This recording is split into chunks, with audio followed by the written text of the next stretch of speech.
भाई साहब, संडे का दिन, अक्टूबर का महीना और ये वाला अंपायर इंडियन टीम पर ऐसे ही भारी है ना जैसे अकेला धोनी पूरे आईपीएल पे।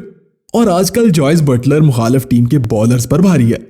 इस वर्ल्ड कप में वो हुआ ना भाई साहब जो किसी ने सोचा भी नहीं था, और जो सोच रखा था वैसा कुछ भी हुआ नहीं। मतलब पाकिस्तान अपने पहले ही चारों मैच जीतकर सेमीफाइनल में पहुंच जाएगी, ये तो खुद पाकिस्तानी फैंस को भी समझ नहीं आ रहा। और इंडिया की हालत अब वर्ल्ड कप में वही है जो इस तस्वीर में लटक रही इस लड़की की है। 10 साल से वर्ल्ड कप में वेस्टइंडीज से हारती आ रही इंग्लैंड टीम ने भी 5 के बाद छठा मैच जीता और वेस्टइंडीज की विनिंग स्ट्राइक तोड़ डाली। पाकिस्तान ने भी 25 साल से दीमक की तरह अपने ऊपर लगे हुए दाग को धो डाला और 12 मैचेस हारने के बाद एक जीतकर विनिंग स्ट्राइक तोड़ दी।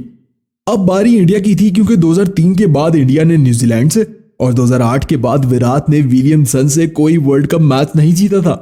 उम्मीद तो थी कि इस बार न्यूजीलैंड से इंडिया और विलियम से विराट जरूर बाजी मार लेंगे, मगर आगे की स्टोरी बहुत दर्दनाक है भाई साहब। क्योंकि फिर आया 31 अक्टूबर का वो दिन जो कहने को तो संडे था, मगर इंडियन फैंस के लिए सिर्फ नाम का ही संडे था। क्योंकि सारा दिन टेंशन में प्रेडिक्शन सुनते सुनते 6 बजे और टॉस की बारी आई। वैसे मेरे ख्याल में विराट को नेट में बैटिंग प्रैक्टिस की नहीं बल्कि टॉस प्रैक्टिस की जरूरत है, क्योंकि बल्ला तो इनका चले या ना चले, मगर टॉस में इनका सिक्का हमेशा उल्टा ही गिरता है। अरे इतनी खराब किस्मत तो 2016 के वर्ल्ड कप फाइनल में बेन स्टोक की नहीं थी जितनी आजकल विराट की चल रही है।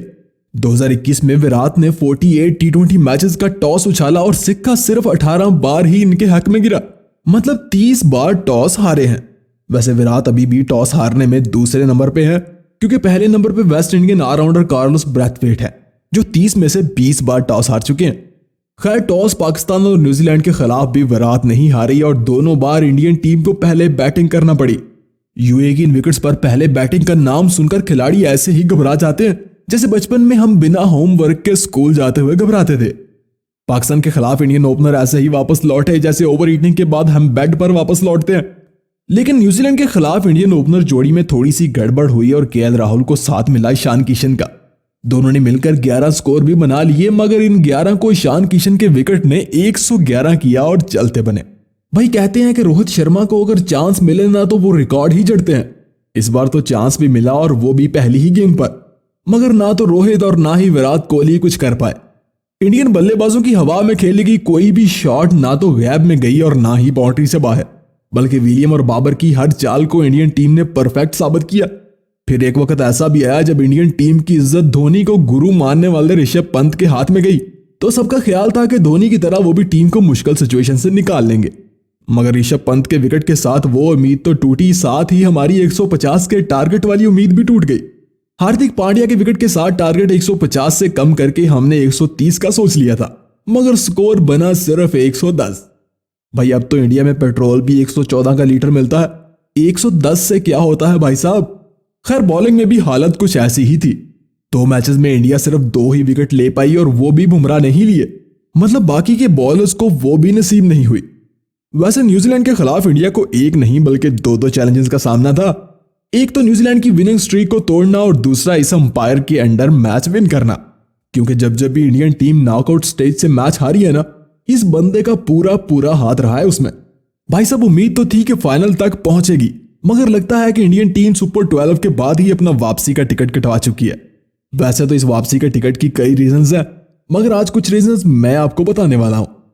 भाई कहते हैं कि जब रोहित शर्मा स्कोर करते हैं ना तो इस बात से फर्क नहीं पड़ता कि विकेट की दूसरी तरफ कौन खड़ा है, क्योंकि फिर अकेला हिटमैन ही सब पर भारी होता है। मगर जब रोहित ही नहीं चले तो फिर नंबर 1 हो या नंबर 3, इस बात से भी कोई फर्क नहीं पड़ा। वैसे तो रोहित को नंबर 3 पर लाना भी एक रॉन्ग डिसीजन था। ऊपर से केएल राहुल और ईशान किशन भी कुछ नहीं कर पाए। ऐसे में शेखर धवन की कमी ना बहुत महसूस हुई भाई साहब। कहते हैं लेफ्ट एंड राइट कॉम्बिनेशन बहुत मैटर करता है, फिर वो चाहे बॉलर्स का हो या बल्लेबाजों का। इसे संभालना मुखालिफ टीम के लिए सर दर्द बन जाता है। इंडिया के पास तो पहले से ही ऐसी सलामी जोड़ी मौजूद थी, क्योंकि धवन और रोहित की जोड़ी वर्ल्ड कप के लिए परफेक्ट ओपनिंग जोड़ी थी। ऊपर से धवन ने आईपीएल में बहुत कमाल की इनिंग्स भी खेली थी। माना कि धवन का स्ट्राइक रेट 126 का है, मगर यहां स्ट्राइक रेट से ज्यादा टीम को पार्टनरशिप और विकेट बचाने की जरूरत थी। मानो कि अगर रोहित को धवन का साथ मिलता तो स्कोर बोर्ड ऐसा नहीं होता। भाई साहब, वर्ल्ड कप में इस हार का जिम्मेदार हम विराट कोहली को नहीं ठहरा सकते, क्योंकि अगर पास्ट में देखा जाए तो स्वाय टॉस हारने के इनकी परफॉर्मेंस में कोई कमी नहीं थी। इसी साल इंग्लैंड के खिलाफ 5 टी20 मैचेस में विराट ने 3 बार 50 प्लस स्कोर किए थे और वही विराट की इस साल की आखिरी टी20 सीरीज थी। पहले मैच में पाकिस्तान के खिलाफ भी कोहली ही ने 50 स्कोर किया था और इंडियन टीम एक बेहतर टोटल बना पाई थी। और न्यूजीलैंड के खिलाफ जब कोहली फेल हुए तो इंडिया सिर्फ 110 रन ही बना पाई। टीम का बेहतर परफॉर्म ना करना कोहली की कप्तानी पर तो भारी है ही, साथ में इनकी बैटिंग पर भी प्रेशर आ चुका है और इसकी वजह विराट नहीं बल्कि टीम की बुरी परफॉर्मेंस है जनाब। भाई साहब, इंडियन टीम की हार में बाकी रीजंस के साथ साथ हार्दिक पांड्या की इंजरी भी बड़ा मसला है, क्योंकि इंजरी के बाद हार्दिक में वो बात नजर नहीं आ रही जो पहले थी। वो पहले की तरह लोअर डाउन पर बल्लेबाजी करने तो आते हैं मगर वैसे मैच को फिनिश नहीं कर पाते जिसके लिए वो जाने चाहते थे। पाकिस्तान के खिलाफ तो बैटिंग किया, बॉलिंग भी नहीं कर पाए और न्यूजीलैंड के खिलाफ भी 2 ओवर्स में कोई विकेट नहीं ले पाए। वैसे तो इंडियन बॉलिंग लाइन को वर्ल्ड कप की स्ट्रॉन्ग बॉलिंग लाइन माना जा रहा था, मगर पाकिस्तान से 10 विकेट से हार के बाद ये वाला सवाल भी खड़ा हो गया कि आखिर कौन करेगा कमबैक भाई साहब, क्योंकि बुमराह को छोड़कर बाकी सब बॉलर्स की परफॉर्मेंस बहुत बुरी नजर आ रही थी। मोहम्मद शामी की ओडीआई एवरेज 25 की है और इकोनॉमी 6 की, और टी20 में इनकी एवरेज 40 की है और इकोनॉमी 10 की। और वहीं अगर रविंद्र जडेजा की बात करें तो टी20 में उनकी एवरेज 30 की है और वो 52 मैचेस में सिर्फ 39 ही विकेट्स ले पाए हैं। वरुण चक्रवर्ती वैसे तो इकोनॉमिकल है, मगर सिर्फ इकोनॉमिकल होने से भी बात नहीं बनती ना, विकेट भी तो चाहिए होते हैं जनाब, जो चक्रवर्ती नहीं ले पाते। वहीं अगर बात चहल की करें तो इनकी इकोनॉमी और एवरेज इन सब से बेहतर है, या फिर कुलदीप यादव जिनकी एवरेज 14 की है और इकोनॉमी सिर्फ 7 की।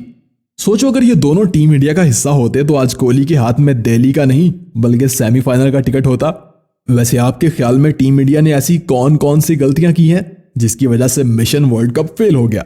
कमेंट करके जरूर बताइएगा। वीडियो अच्छी लगी हो तो लाइक कर दीजिएगा और चैनल को सब्सक्राइब करना बिल्कुल मत भूलिएगा।